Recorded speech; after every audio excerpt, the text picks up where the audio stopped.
The Atlantic salmon is an anadromous species.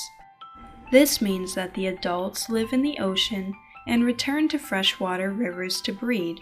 These salmon can be found in the North Atlantic Ocean and the rivers that flow into it. Atlantic salmon spawn in freshwater in the fall. A female salmon will use its tail to dig a nest in the gravel where her eggs will be deposited. A female lays an average of 7,500 eggs. The gravel nest is called a redd. Over the winter, the eggs develop into small salmon called alevin. Alevin subsist on their attached yolk sac. In May or June, after the yolk sac is depleted, the young salmon, now called fry, emerge from their nest. Only a small percentage of eggs survive to the fry stage.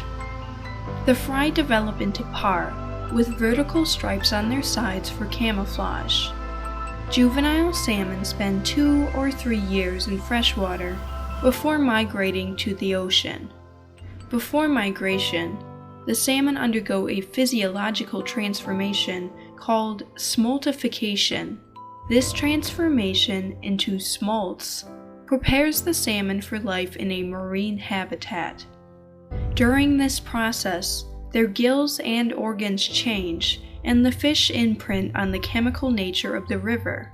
This enables them to find their way back to the place they were born. They migrate to the ocean to feed, grow, and mature. The salmon grow much faster in saltwater than in freshwater.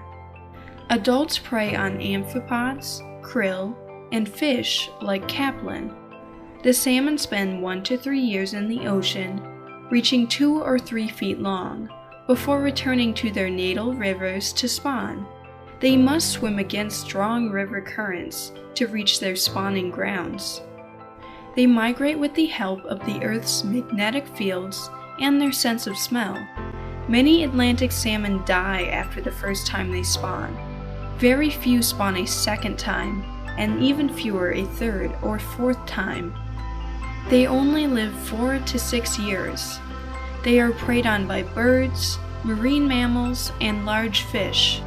Commercial fishing for wild Atlantic salmon in the United States is prohibited.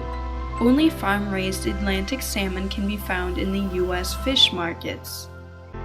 Atlantic salmon farming is controversial because of the many environmental impacts.